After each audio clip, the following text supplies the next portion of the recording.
you. Thank you so much. It is a delight to be here. Now, the following question that I'm going to ask you, you can answer only if you commit to being 100% honest. Okay? How many of you really love to exercise? I knew there would be some. I also knew there would be some that would be like, if I'm being honest, no. Now, I believe there are two kinds of people in this world. Those who have willpower and those who have taste buds. I believe that I have some taste buds, and perhaps some of the rest of you do too. I have also heard the adage, and maybe you have too, of nothing tastes as good as thin feels. If you have heard that lie, will you raise your hand? I maintain that the people that say that have not eaten the things I have eaten. As a professional traveler, speaker, marketer, consultant, I have traveled all over the world. I have eaten the best tulipe in Paris. I have eaten divine sushi in San Diego. In fact, every time I come to San Diego, I think to myself, I really should try someplace new. But then I think there's that one roll I can't get anywhere else.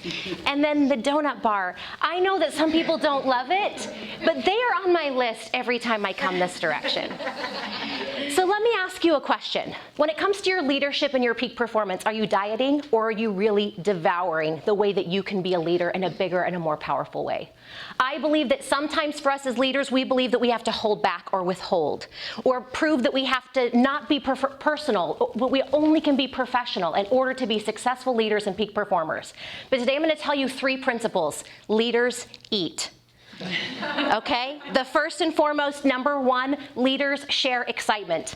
But excitement goes above and beyond any platitudes you have ever heard about attitude. It's not just about faking it till you make it. It's about really diving into an excitement type of level that isn't just about you and isn't about her, whether she responds or not, or him, whether he smiles or laughs at your jokes. You are the excitement for your organization, for your team, for the individuals that you meet, and for example, and most importantly, the strangers on the street. All of them exist as a piece of our support team. And when we show up in excited and powerful levels, our leadership improves, our peak performance improves. We've heard of the pessimist always looking on the bad side, looking for something wrong. We've heard of the realist who is like, I'm just going to see things the way they really are. We've heard of the optimist that looks on the bright side. I believe that as peak performers, it is not enough to be optimists. There is one more level, what I call the happiest. The happiest is the bright side. They're not just looking at it, they're creating it. And they're creating on powerful levels where people want to be near them. Not stay away from the office door because they're worried if they can walk by. Not walk the long way around the cubicles so that they don't pass by the office or the conference rooms where the managers are meeting. The kind of leaders that people want to be around, where they want to walk past their offices, where they want to sit next to them for one-on-ones.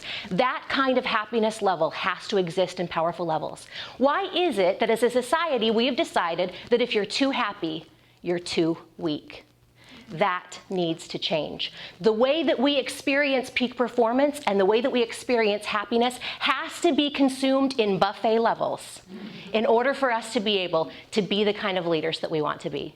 Now that's eat, number 1. Number 2 is action. We know this, we've heard this hundreds of times, that if you want to be successful, you have to be an action taker. Not just an action giver, an action taker, right? I've built an entire platform, a book, a radio show on the principle of make it happen.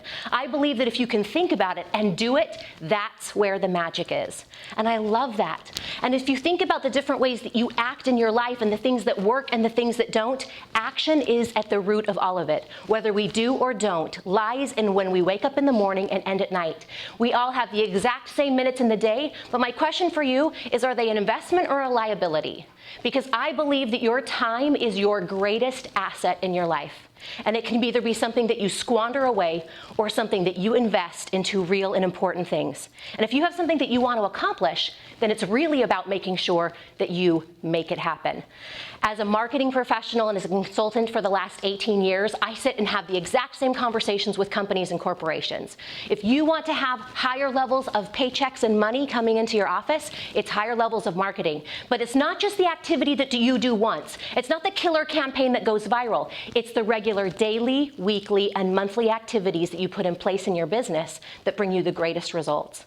I believe that peak performers are finding ways to take action on bigger and grander levels. And for those of you that want to do something new, but you have all of these people around you that are saying, don't do that, you can't do that. No, let's be realistic, that's not going to happen. You have to be able to say to yourself that it's more important than what they say.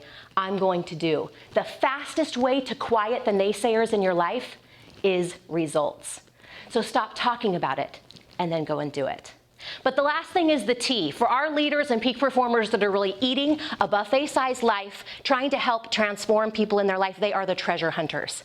My family loves to go to Oregon in the summer, and we go to this one beach that we love. It's not sandy, it's the kind of shelly, rocky that you walk on and you know your feet are getting exfoliated at the same time. And my husband will go for an hour trying to find the right shells, and he'll find lots of different ones, and he'll come back and he'll show us the treasures that he's found. This one is iridescent and it shows the light. This one is clear and translucent. This one is black and dark, but you can tell it's been a shell deep in the ocean for a long time. And he's showing our 4-year-old, our 5-year-old, our 6-year-old through the years these shells, and they've become to appreciate the beauty that you can find as you deep in the ocean. Peak performers are treasure hunters. They're finding the right people. They're looking for the different qualities that are in them, and they're bringing them onto their team. And whether you work in a corporation or you're an entrepreneur, I hope that you're treasure hunting your support system. That you're treasure hunting to find the right people that bring a diversity into your group, into your life, that can be the kind of support that you need, but that they can eat and devour just like you. Now, on one particular summer vacation 2 years ago, my husband is showing his wares, a tradition, to our 4-year-old. And after she sat there patiently and really watched every single thing that was in his hand, and he was showing her, and she was like, oh, I like this one, it's blue, and blah, blah, blah. After the entire conversation, and he's getting ready to go, she goes, and all of his treasures went mixed among the rocky, shelly ground underneath. And then he had to make a decision. Am I going to go searching for those shells again? Or am I going to let them go? Leaders treasure hunt again and again. They're willing that despite the losses, the times where someone comes up and says, you can't do that, stop that, or a big giant mistake is shared off on social media for everyone to see, are they going to say, am I going to let it go? Or I'm going to go on the hunt again. Leaders are treasure hunters. They're the ones that do it over and over again, but then the next time they find that treasure, if the first one gets let go, they protect it in a bigger way. Treasure hunters and treasure protectors are what leaders make. So let me ask you a question. As you think about your leadership and you think about your peak performance and you think about your life today, what are the ways that you're holding back, and that if you were to let go, that you could really bring in some bigger, some more wonderful, and some more juicy ideas into your leadership?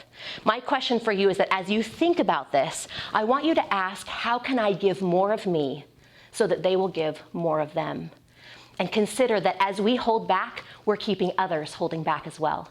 So as you leave, you've heard lots of fantastic, wonderful things from people today. You'll go off, and I hope that you'll take some of these wonderful principles and apply them.